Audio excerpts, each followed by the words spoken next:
सभापति महोदय, आज रिको के प्रतिवेदन पर जो सदन में बोलने का मौका दिया उसके लिए आपका बहुत बहुत आभार। माननीय सभापति जी, मैं जिस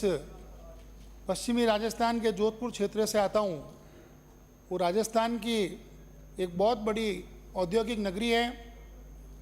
और रिको के वहाँ पर और उसके नज़दीक काफ़ी इंडस्ट्रियल एरिया पिछले कई सालों में डेवलप हुए हैं। परंतु जैसा कि आदरणीय यूनुस खान जी ने, गर्ग साहब ने और मेरे से पूर्व वक्ताओं ने एक बात रखी कि रिको का, क्योंकि एक उसका काम था रिको को इंडस्ट्रियल एरिया डेवलप करने का, पर उसका अपना मूल काम से वो रिको भटक गया और उसको एक लैंड डेवलपर के रूप में पिछली सभी सरकारों ने एक लैंड डेवलपर के रूप में उसको विकसित किया, क्योंकि उद्योगों के लिए सस्ती ज़मीन की आवश्यकता होती है जिससे कि उनकी लागत उद्योग की कम हो सके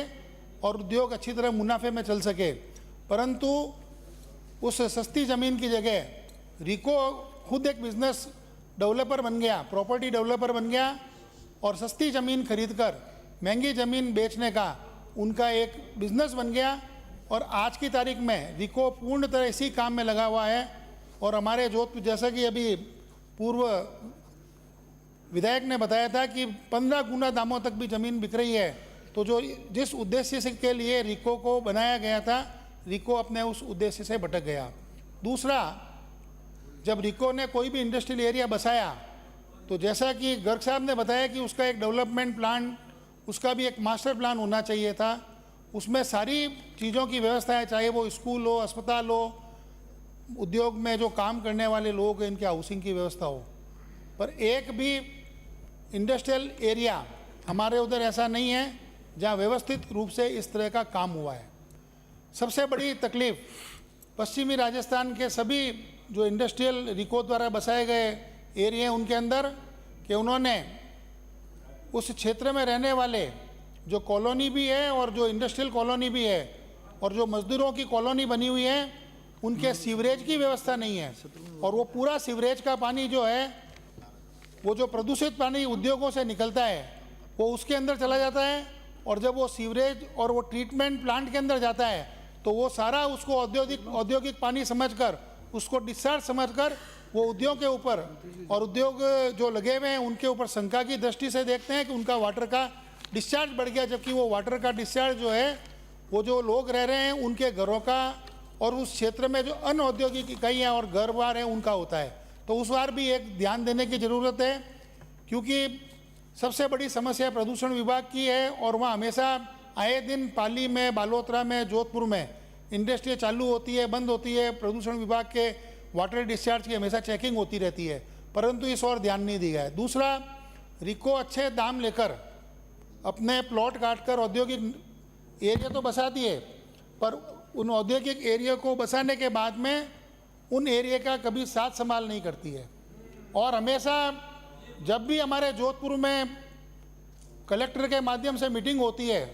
तो नगर निगम, जेडीए, पीडब्ल्यूडी और रिको, ये चारों का झगड़ा होता रहता है। और इन रिको के अलावा तीनों विभाग कहते हैं कि साहब इस विभाग का, रिको का एरिया का डेवलपमेंट चार्जेस तो रिको वसूल करती है, और जब वहाँ शहर सफाई की व्यवस्था की बात हो, रोड की हो, सीवरेज की हो, पानी की हो, बिजली की हो, जो रोड की है वो पैसा पूरा नगर निगम या जेडीए के द्वारा दिया जाता है। और रिको उसमें जब भी बात करते हैं तो वो 99%, मैंने भी अभी 7 महीने में ऐसी मीटिंग अटेंड की है, वो अनुपस्थिति रहते, आते ही नहीं है वहाँ पे। और वो कोई भी रूप में अपनी जो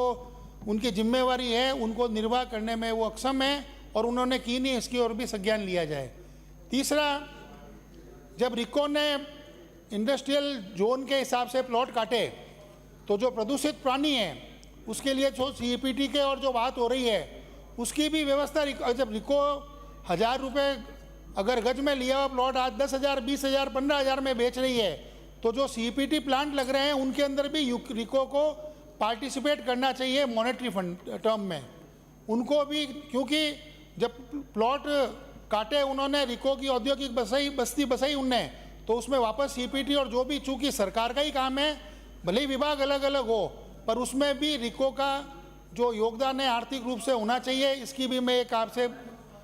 सरकार के आपके माध्यम से सुझाव देता हूँ। दूसरा, चूँकि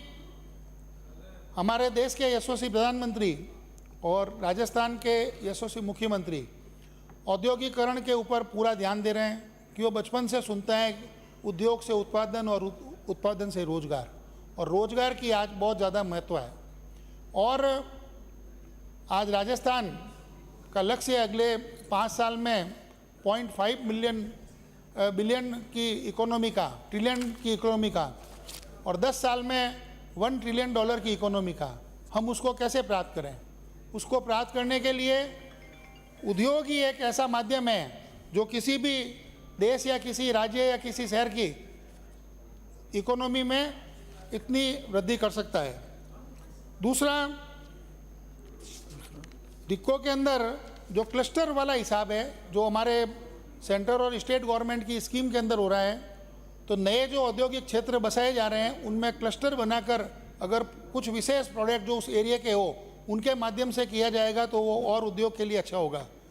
एक और बात के लिए मैं आपका ध्यान आकर्षण करना चाहूँगा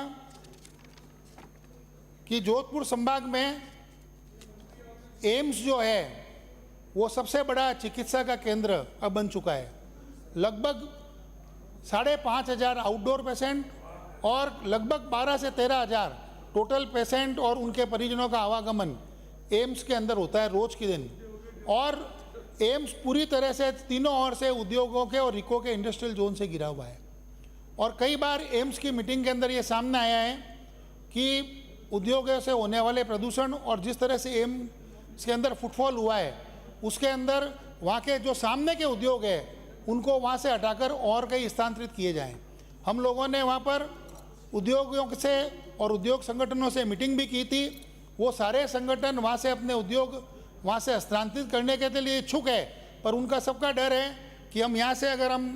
हमारा उद्योग और कहीं हस्तांतरित करेंगे वहाँ ज़मीन तो खरीद लेंगे, पर जो ये ज़मीन है इसका लैंड यूज़ जो है वो इस झगड़े में फंस जाएगा कि इस लैंड का कोई और यूज़ नहीं हो पाएगा।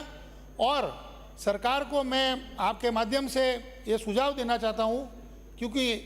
स्वास्थ्य बहुत ज़रूरी विषय है और जो एम्स इस दिशा में काम कर रहा है वो अपने आप में एक अनुकरणीय है। तो इसका संज्ञान लेते हुए एम्स के नज़दीक में जो रिको के क्षेत्र आए हुए हैं उनमें अगर उद्योग ट्रांसफ़र करते हैं तो उनके लैंड यूज में बदलाव की कोई एक नियम बना के, कोई एक सिस्टम बना के उसको अगर सिस्टम से किया जाएगा तो उसमें भी काफ़ी लोगों का फ़ायदा होगा। और अंत में, चूँकि उद्योग जो है वो भविष्य की संभावनाओं पर चलता है और उद्योगपति एक साहसी आदमी होता है जो अपनी रिस्क पर अपने पूरे घरबार को और अपने पूरे ज़िंदगी को दांव लगाकर उद्योग लगाता है। वो बैंकों से लोन लेता है, परिवारजन से लोन लेता है और उस उद्योग का संचालन करता है। पर उद्योग में आगे आने वाले ऐसे संकटों का सामना करने के लिए उतनी दूरदृष्टि और इतने साधन नहीं होते हैं जिससे वो उस उद्योग को लंबे समय तक चला पाए। तो मैं जो रिको इस पूरे औद्योगिक क्षेत्र का संचालन करती है तो CSR में उनको एक ऐसा सेंटर खोलना चाहिए जो आगे आने वाली चुनौतियों के बारे में रिसर्च करे और उद्योगपतियों को उसकी जानकारी दे। मैं समझता हूँ कि मैंने जितना कहा आप सब ने, अगर आप ठीक लगे तो आप भी अपने माध्यम से इस बात को आगे करें। धन्यवाद। जय हिंद, जय भारत, जय राजस्थान।